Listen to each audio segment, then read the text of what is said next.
아이케 신 아신 여러분, 김장렬 유니스토리 자산운용 본부장님과 계속해서 반도체 이야기 이어가도록 하겠습니다. 우리 본부장님이 번역 감수하신 반도체 초격차 ASML Way라는 책 한번 여러분들 많이 관심 가져주시고요. 댓글 상단 링크에 구매 링크 걸어놨으니까 많이 이용해 주시면 좋을 것 같습니다.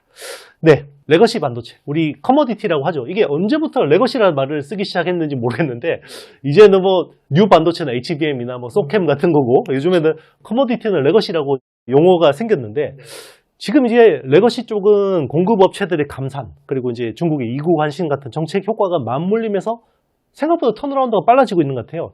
근데 이게 턴어라운드 했는데 감산이라는 변수가 작용을 한 거잖아요. 그렇죠. 그래서 여기에 대해서 지속 가능성은 어떻게 보십니까? 그렇죠. 그런 게 클리어하면 제가 추천하죠. 그렇죠. 어떻게 보시는지 개인적으로. 이거 뭐 사실은 이거는 맞추고 틀리고 문제가 아니고 본인의 뷰인 거니까요. 일단은요. 네. 왜 레거시, 그러니까 레거시 제품이라는 거는 유산이죠. 유산같이 옛날 제품이라는 뜻인데, 낸드하고 디램하고 했을 때 낸드도 레거시가 있고 아닌 것들이 있지만 낸드는 대부분 다 레거시라고 합니다. 휴대폰하고 PC에 많이 들어가고, 그리고 디램만 얘기하면 DDR4, 5까지도 까리까리 하는데 DDR4 중심으로 레거시라고 합니다. 웬 DDR4가 휴대폰이나 PC에 많이 들어가고, DDR5부터는 서버 들어가기 때문에 서버는 다시 DDR5가 AI용 서버가 있고 AI가 아닌 서버가 있기 때문에 조금 다른 게 있어요. 복잡하죠? 어쨌든 간에 휴대폰 PC에 들어가는 DDR4 정도면 레거시다라고 보는 겁니다. 답은 이구환신의 효과가 있고요. 이거는 수요적인 측면이죠. 그건 중국의 이슈입니다. 그러니까 옛날 집 다워 새 집 줄게 이거잖아요. 그게 이제 1월 말부터 이슈가 돼서 2월 달에 잘 됐고 3월 달에 사람들이 알게 되면서 3월 달 주가가 올라간 거잖아요. 1분기 잘 마무리됐어요. 그런데 그게 수요만 있을까? 공급이 줄은 효과가 컴비네이션 된 게 아닐까라고 생각하는 거죠. 왜? 낸드 같은 경우, 디램도 그렇지만 워낙 안 좋았거든요. 작년에 낸드 같은 경우는 아주 안 좋았고 디램도 중국의 CXMT가 생산을 많이 하면서 가격이 DDR4가 계속 내려가서 마진이 그쪽은 좀 안 좋았단 말이에요. 그게 우리 눈에 보인 게 9월 달이고 사실은 8월 중순부터 얘기가 됐던 거고, 그렇죠. 그게 실적으로 반영돼서 10월 달에 드러난 거고, 계속 한번 하면 한 3개월 내지는 6개월 가니까 9, 10, 11, 12 간 거고, 조금 변화가 있으려는 게 1월 달, 2월 달, 6개월 되면서 바뀐 거잖아요. 근데 이 연말 연초에 감산한 거예요. 실제 감산을 했고 알려진 게 1월 말 2월 달에 알려진 거니까 효과는 1, 2월 달에 있었다고 보여진다면은 현물 가격에서, 현물 시장은 나와 있는 가격인데 이거 가격 높여야 되겠다는 생각이 드니까 올라간 거고, 고정거래 가격은 시간이 걸리다 보니까 이번 달 3월 달부터 고정거래 가격이 지금 오는 순간에 보니까 낸드 가격이 올랐더라고요. MLC 같은 게 8%, 10% 올랐고, 디램 쪽은 오른 것도 있고 멈춘 것도 있는데, 일단 멈춘 것도 있고 오른 것도 있고 이렇게 상승됐어요. 그래서 수요가 이구환신에 올라갔다. 그러니까 PC나 휴대폰 업체들이 재고가 좀 줄었다. 근데 공급을 줄인 효과도 그 시점에 맞은 것 같다라고 생각이 듭니다. 그게 대략적으로 2, 4분기 4월달 바라봤을 때 2분기 가격에 아마도 한 5에서 10% 정도 가격 상승을 유발할 거라는 기대가 주가에 들어갔다. 이렇게 보여집니다. 지속성에 대해서는 이구환신이 단기적이라면은 아마도, 또는 이구환신이 단기가 아니더라도 이구환신 말고도 관세 영향, 정책적인 전체적인 이슈 때문에 미리 앞당긴 수요가 얼마나 있느냐에 따라 가지고, 보통 고정거래 가격은 한 2, 3개월치 한꺼번에 하기 때문에 5%, 10% 올라갔다가도 3분기 내려갈 수도 있고 3분기에는 멈출 수도 있거든요. 그래서 세이플리 스피킹 하면은 2분기에 가격 올라가는 건 맞을 것 같다. 5%, 10%일지 모르지만 이슈는 3분기에 또 5%, 10% 올라갈지 아니면 플랫하거나 혹시라도 약간 주춤할지는 지켜봐야 되는 건데, 일단은 긍정적으로 보고 싶어요. 왜냐하면은 우리가 감산한 효과가 지속적이라는 것도 있지만 일부 이슈인데, 감산이 아니고 생산량의 올라가는 속도가, 삼성전자가 일부 모바일 디램 쪽에 이슈가 있다는 거 있잖아요. 그런 얘기가 지속될 것 같아요, 당분간. 삼성전자가 잘 못해서 그런 측면도 있고, 아까 원픽은 뭐 그런, 원비가 모바일이니까 그런 이슈가 이어진다면은 2분기 중에 가격이 다시 반락하지는 않을 것 같고, 3분기의 가격의 상승 추가 여력이 어떻게 될지는 또 와치한다. 이런 정도로 흐름이 들어갈 것 같아서 지속성은 예스, 있습니다. 하지만 이게 6개월, 9개월 논스톱을 갈지에 대해서는 글쎄요. 그건 지켜봐야 될 것 같습니다. 그러니까 이게 진바닥을 찍고 반등하는 건지 이게 다시 쌍바닥이 올지 모르겠다. 이거는 이제 사실 뭐 반도체 시장에 있는 그 누구도 이거는 확신을 가지고 말하기가 되게 어렵습니다. 왜냐하면 변수가 워낙 수요 공급 쪽으로 많은 상황이기 때문에 이제 그렇게 우리 본부장님 말씀하셨고요. 최근에 이제 중국이 AI 투자 쪽으로 굉장히 많은 속도를 내고 있습니다. 일단 7년 만에 돌아온 마이윈 회장이 이제 시진핑 주석과 이제 악수를 하면서 AI 투자에 이제 선봉장을 하겠다. 알리바바가 그렇게 이야기를 했는데 좀 공교롭게도 이게 전성비 문제로 엔비디아의 H20에 대해서 좀 제동을 걸고 있는 모양새입니다. 중국이 당장 그러면 엔비디아 칩을 대체할 수 있는 기술력을 확보했다고 봐야 되는 건가요? 그 H20 말씀하시는 네네. 거죠? 예, 예. 글쎄요. 그게 H20에 대한 어떤 기술력이 되었는지는 결국 화웨이가 주는 칩의 성능이 충분하냐 그런 문제라 되는 거고, 그리고 그걸 생산할 수 있는 SMIC에서 준비되어 있는가 두 가지 컴비네이션 돼야 되는 거니까 yes and no는 yes라고 봅니다. 준비되어 있다고 봅니다. 그런데 성능이 아쉬운 건 있을 것 같아요. 그래도 미국을 좀 압박을 하는 수단으로 얘기하면서 준비를 한다고 저는 그렇게 느껴지거든요. 그래서 예스입니다. 예스인데 자기네 캐파가 예를 들어서 뭐 100이 필요한데 갑자기 그 화웨이하고 SMIC가 돼서 100을 다 80 이렇게 할 수 있냐? 이건 아닌 것 같고 분명히 일정 부분을 하면서 그걸 레버리지로 미국한테 압력을 주려는, 그러니까 압력이라는 건 엔비디아를 통해서 압력을 미국에 주는 거죠. 근데 트럼프나 또 여러 가지 참모가 그걸 어떻게 받아들일지는 잘 모르겠어요. 네, 그런 문제가 있어서 예스인데 그 임팩트가 얼마나, 아까 뭐 레거시 제품의 가격 상승이 얼마나 될지 모른다는 것처럼 이것도 지금 압력을 주는 건데 실질적인 효과가 얼마나 갈지에 대해서는 잘 모르겠죠. 물론 중요합니다, 우리한테. 왜냐면 그거에 H20하고 짝꿍이 되는 HBM이 우리한테 중요하잖아요. 그렇죠. 근데 HBM이 원래 2인가 그랬는데 3로 바꾸려고 하는 찰나라 그러는데 성능이 더 필요해서 H20도 더 성능이 높아지려는 거고, 우리 HBM하고 짝꿍이 돼서 더 높아져야 되는 거고, 그 삼성이건 하이닉스건 다 필요한 건데, 그렇죠. 이게 혹시라도 단기적이라도 영향을 주면은 우리한테 실질적으로는 조금 안 좋은 거죠. 물론 HBM3가 계속 잘 나가 그러면은 뭐 블랙을 잘 나가면 아무 문제 없겠지만, 하여튼 그런 측면에서는 다소 아쉬운 거라고 볼 수 있겠고, 아마 딥시크도 그런 식으로 해가지고 우리가 깜짝 놀랐잖아요. 그러니까 H20이 그런 성능이 약간 부족하더라도 자기네 리퀘어먼트에 20%도 차지 못할 정도로 아무것도 안 했을까라고 하면 그렇지는 않을 것 같다. 그렇게 미루어 짐작해 보겠습니다. 일단 뭐 중국이 어느 정도 이제 그 엔비디아 칩을 어떻게 보면 이제 의존도를 줄이는 준비는 했는데, 화웨이, 어센드 910C 같은 칩들을 요즘은 성능 잘 나오는데, 중요한 거는 이건 SMIC가 또 선단 공정에 캐파 한계가 있기 때문에 일종의 이제 블러핑이 포함됐을 수도 있고, 이거는 이제 어쨌든 이제 시진핑이 또 트럼프하고 협상을 해야 되는데 이게 뻔히 약점이기 때문에 이제 그런 부분들을 약간 좀 이제 지금 수사움하는 상황이 아닌가, 이렇게 보면 될까요? 네, 그렇습니다. 네네.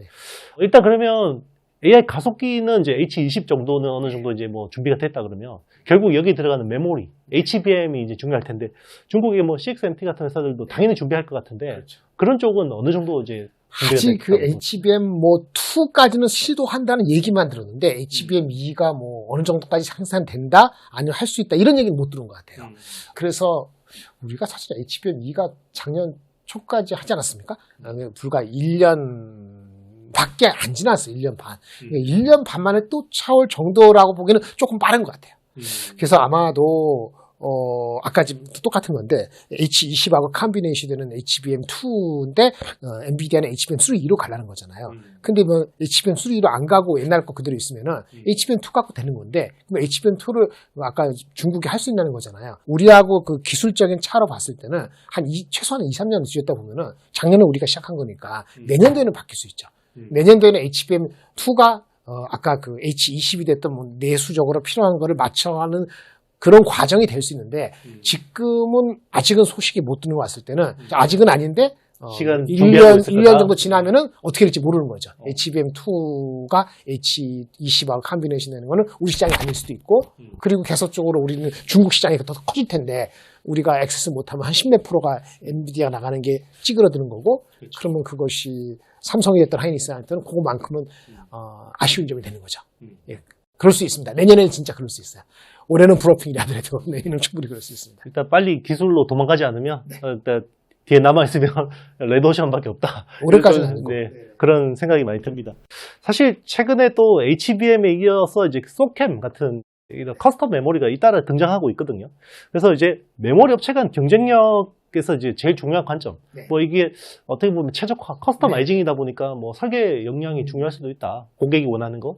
아니면 이게 뭐 공정이 더 중요할 수도 있다. 네. 뭐 여러 가지 경쟁력 포인트들이 네. 있겠지만 우리 본부장님 보시기에는 이 어떻게 보면 커스텀 메모리 시장에서 경쟁력을 확보하기 위해서 제일 중요한 게 뭐라고 지금 생각하십니까? 소캠은 네. 결국은 엔비디아가 서버 말고 PC, 물론 하이엔드 AI 전용 슈퍼컴퓨터라고 명명을 했습니다만은 3,000불이니까 그도 사서 비싼 거잖아요. 하여튼 그 시장을 먹겠다는 거잖아요. 마치 옛날에 애플 나올 때 애플이 그 PC 시장에서 우리는 다른 PC야 그러면서 하이엔드로 가는 것처럼 약간 그런 식이거든요. AI를 잘하는 거에 컴퓨터를 우리가 먹겠다. 전문가들을 위해서. 그러는 거니까 커스터마이즈가 중요하죠. 커스터마이즈가 중요해서 말을 잘 들어야 돼요. 근데 능력도 어느 정도 있어야 돼요. 먼저 치고 나갔다고 단언할 수 없습니다만 일단 손 들고 나간 것이 마이크론이 먼저 나간 거죠. 예, 이번에 그 어디죠? 그 GTC 컨퍼런스에서 그렇게 같이 쿵짝쿵짝 했지 않습니까? 그런 측면에서는 마이크론이 치고 올라오려고 하는구나라는 측면에서는 뭐 HBM도 삼성보다 먼저 시작한 것처럼 그런 측면에서는 좀 유쾌하진 않고 계속 경계감을 갖게 되는 요인입니다. 그래서 커스터마이즈 되는 게 중요하다. 여기선 프로세스 그 원비 정도면 충분하고 원비는 충분할 것 같아요. 그러니까 마이크론은 하는 거야. 예. 그래서 그거는 삼성도 빨리 해야 되는데 그 제대 하는 게 아니고 지네들끼리 하는 거니까 엔비디아 말이 잘 되는 데가 먼저 가져가겠죠. 예. 예, 그게 아까 DGX 스파크, DGX 스테이션, DGS 슈퍼팟 한 세 가지니까 이 앞쪽에 있는 게 두 개가 중요하잖아요. 이쪽용은 커스터마이즈를 열심히 맞춰줘갖고 근데 DGX 스파크 말고 그 다음에 나오는 스테이션은 그게 블랙엘 그거 잘 나와야 되는데. 그게 잘 돼야 돼. GB300이거든요. 그렇죠. GB300이죠. 지금 울트라니까, 그 내년도니까, 그게 아까 소문처럼 뭐 늦어진다 하면 사실은 닥쳤던 개들 될 수 있는데, 어쨌든 방향은 커스터마이즈 되는 걸 빨리 해주는 게 중요하고, 그것은 내년도에 중요한 레버뉴 소스가 될 수도 있습니다. 그 시장에 빨리 커지면. 온 디바이스 되는데 하이엔드 온 디바이스니까 우리 개인적인 PC, 휴대폰에서의 AI 성능하고 또 다른 얘기니까 개인적인 AI 진짜 휴대폰에서는 빨리 크지 않더라도 지금 말씀 전문가 영역이 빨리 크면은 그 중간 다리 역할로 시장에서 어텐션을 받을 가능성이 있어요. 그게 올해 내에 되는 거는 시장적으로도 중요하고 그 회사의 프로덕트 믹스에도 중요한 역할을 할 수 있기 때문에 GB300이 제대로 나오고 그게 하이닉스 삼성전자가 마이크론 못지않게 빨리 올해 내에 입지를 굳히는 것이 2026년을 위해서는 중요한 포인트가 되지 않을까 싶습니다. 왜 그것도 결국은 스택이거든요. HBM만큼의 구멍을 뚫고 2048은 아니더라도 그것도 이제 서플라이 체인에서 관리할 것도 많고 그래서 내년에는 중요한 변수가 될 것 같습니다. 커스터마이즈가 중요합니다. 결국은 이제 메모리 반도체도 이런 커스텀 시장을 잡으려면 결국 메모리 파운드라고 하는 거죠. 결국 고객이 원하는 거 맞게 서비스 그런 것들을 준비해 놓는 게 중요하다. 이제 그런 관점으로 말씀을 해주셨고요.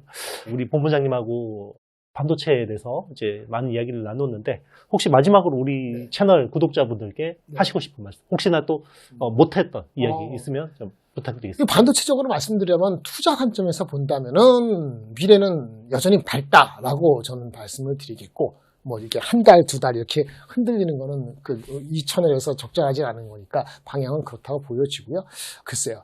한국에 수많은 소부장의 업체가 있는데 소부장 업체가 너무나 변동이 심해서 주가적인 측면, 근데 기술적인 측면에서도 아까 잠깐 제가 하나비전 얘기하고 한미반도체 얘기했는데 이게 다 같이 생태계에서 같이 이렇게 좀 끌고 갈 수 있는 방법이 없나 이런 좀 아쉬운 생각이 들어서 제 혼자 생각이 드는 거고요. 삼성전자 하이닉스가 어쨌든 그 두 리더십이 선의의 경쟁을 해나가는 장세가 아까 커스텀 반도체가 됐든 커스텀 메모리가 됐든 이런 장세가 한 3년, 5년만 지속되면은 2030년도에는 상당히 다른 퓨처가 전개될 것 같아요.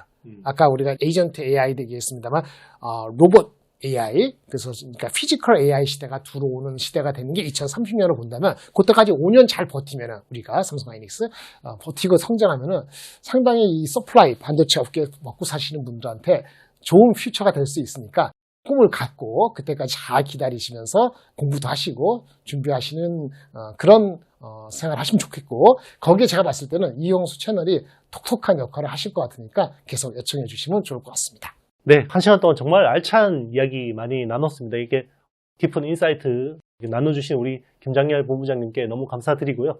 반도체 초격차, 네, 우리 김장렬 본부장님이 번역 감수하신 책입니다. 댓글 상단 링크에 구입 링크 걸어 놓을 테니까 많은 분들 이용해 주시면 감사하겠습니다. 저희는 또 다음에 좋은 반도체 이슈 있으면 우리 본부장님 또 모시고 네.